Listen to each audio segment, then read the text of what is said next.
सोने का अंडा। क्या भाई राजेश, कोई काम वाम मिला या नहीं? नहीं भाई, मैं कई दिनों से इस गांव से उस गांव घूमता ही जा रहा हूँ। तुम एक काम करो, तुम जरा रामदास की दुकान पर जाकर देखो। सभी लोग रामदास की दुकान से अंडे खरीद रहे थे। बहुत ही भीड़ थी। राजेश भी उसकी दुकान पर पहुँचता है। वह कहता है, अरे भाई सुनिए। तो वह कहता है, दुकान बंद हो चुकी है, अब शाम को आना। राजेश कहता है कि मैं ग्राहक नहीं हूँ, मैं तो काम ढूंढ रहा हूँ। एक उपाय दिमाग में आया है। ठीक है, तुम फिर कल आना। रामदास राजेश को काम पर रख लेता है। राजेश खुशी खुशी घर जाता है और उसे काम मिलने की खुशी से वह अगले दिन आ जाता है। उस दिन भी दुकान पर बहुत भीड़ होती है। सभी लोग कहते हैं, बारी बारी ग्राहक कहता है, मुझे हंस के 20 अंडे दे देना। और सभी लोग उन्हें पैसे भी देते हैं। अरे भाई वाह, ये आदमी का हाथ तो काफी तेज है, यह तो बहुत अच्छा काम कर रहा है। महीने के अंत में इसे ऐसी टोपी पहनाऊंगा। रामदास अपने मन में कहता है, मालिक इस महीने की पगार दीजिए ना। क्या मुसीबत है? ठीक है, ये ले लो।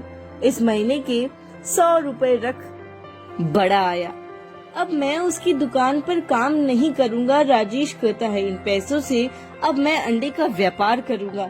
अंडे ले लो, अंडे ले लो। राजेश ताजे ताजे अंडे मुर्गी के बेचने बाजार में निकल पड़ता है। क्यों रे, तूने क्या सोचा था? मेरी आंखों में धूल झोंक कर तू कहीं भी चला जाएगा और मुझे पता नहीं चलेगा। रामदास राजेश के सामने आकर भरे बाजार में ये बात कहने लगता है। फिर राजेश भी कहता है कि आपने क्या सोचा कि मुझसे हर महीने काम करवाने के बाद मुझे एक पैसा भी नहीं देंगे? अच्छा, अब देख तू। अरे छोड़ दीजिए मेरी टोकरी को। हाय हाय रे हाय, मेरे सारे अंडे टूट गए। अब मैं क्या करूँगा? रामदास जोर जोर से हंसने लगता है और राजेश दुखी मन से शाम को घर लौट जाता है। घर लौटते वक्त रास्ते में कोई उसे दूर से पुकारता है, रे कौन है वहाँ? किसने मुझे पुकारा?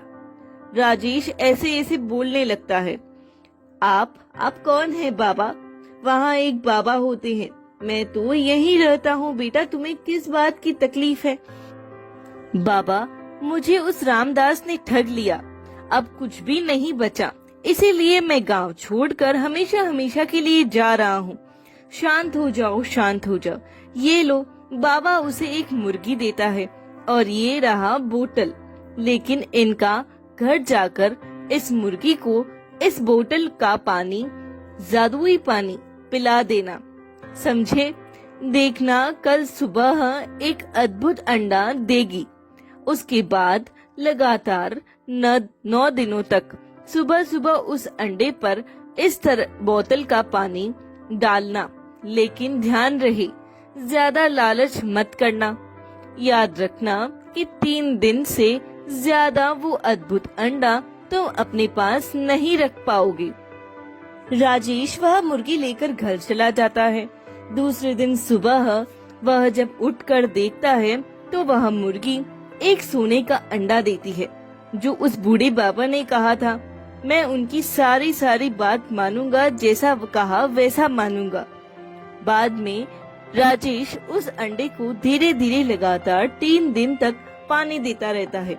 2 दिन बाद आज आखिरी दिन है, इसमें जितना भी पानी बचा हुआ है इस बोतल पर डाल देता हूँ। अंडा उस धीरे धीरे काफी बड़ा हो जाता है। आज ही बेच के आता हूँ यह अंडा, बाजार में इसके बहुत पैसे मिलेंगे। राजेश सुनार की दुकान पर वह अंडा लेकर जाता है और जाने के बाद वह सुनार को यह अंडा बेच देता है। इन पैसों से पास के गांव में एक बहुत बड़ा अंडे का व्यापार खोलूंगा, उससे बहुत मुनाफा होगा। राजेश ने जैसा सोचा हुआ होता है वो बिल्कुल वैसा ही करता है। बाजार के पास वह अपनी एक दुकान बनाता है और उसमें अंडे का व्यापार करता है। और उसके बाद में वहाँ का एक आदमी जाकर रामदास को कह देता है कि राजेश को जाकर देखो, उसके अंडे की दुकान खोल दी है।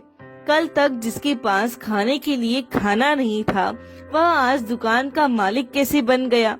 यह सब देखने के लिए रामदास खुद राजेश की दुकान पर जाता है और वह देखकर शॉक हो जाता है। वह राजेश की दुकान पर चला जाता है। ये लो इस महीने की तनख्वाह। राजेश ने एक व्यापार काम पर नौकर भी रखा हुआ होता है जो उसको पगार देता था। उसी समय रामदास वहाँ आता है। लेकिन यह क्या, आपकी यह हालत कैसे हो गई? राजेश रामदास से पूछता है। माफ कर दो भाई, मुझे माफ कर दो, मैंने तुम्हारे साथ बहुत गलत व्यवहार किया है। ऐसी बातें मत कीजिए, आपके उसी अपमान की वजह से आज मैं रातों रात करोड़पति बन गया हूँ। राजेश ऐसा कहता है। ये लीजिए, आज मुझे सच का पता लगाना ही पड़ेगा। रामदास अपने मन में कहता है कि यह इतना अमीर कैसे बन गया। भाई, आपने बताया नहीं कि आप मेरी वजह से कैसे इतने बड़े आदमी बन गए। किस्मत की वजह से भाई, लेकिन यह बात किसी को बताना नहीं। राजेश रामदास पे भरोसा कर सभी बातें बता देता है। राजेश रामदास से कहता है कि उस दिन रास्ते में उसे एक बाबा मिले थे जिन्होंने उसे एक मुर्गी दी थी। वह मुर्गी ने सोने का अंडा दिया और 3 दिन में वह अंडा बहुत ही बड़ा हो गया।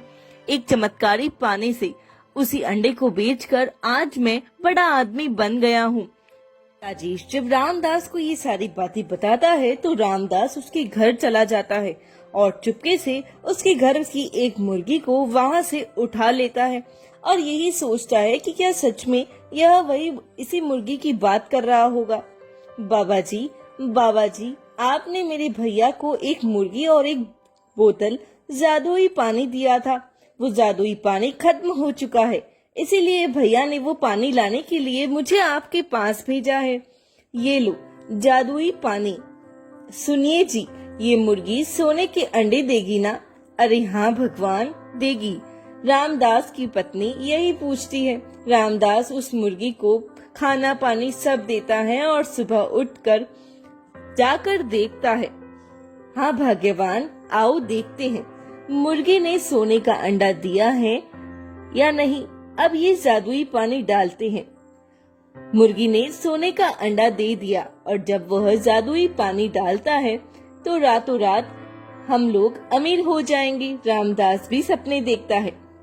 जी, आप ही सारा पानी इस पर डाल दीजिए आज ही, उसके बाद हमें बहुत बड़ा सोने का अंडा मिलेगा। चलिए जल्दी डालिए, सारा इंतजार मत कीजिए। किस बात का? रामदास सारा पानी उस सोने के अंडे पर डाल देता है और वह सोने का अंडा पूरे घर जितना बड़ा हो जाता है। बट वह सोने का अंडा नहीं रहता, वह एक सिंपल सा साधारण अंडा बन जाता है और उसमें से एक बहुत बड़ी मुर्गी निकलती है। हे भाग्यवान, भागो यहाँ से। मुर्गी पूरे घर जितनी बड़ी हो जाती है कि वो घर का दरवाजा तोड़कर बाहर आने लगती है। रामदास बड़ी ही मुसीबत में पड़ जाता है और वो दोनों खूब भागते हैं, बट मुर्गी उनका पीछा नहीं छोड़ती। लालच बुरी बला है।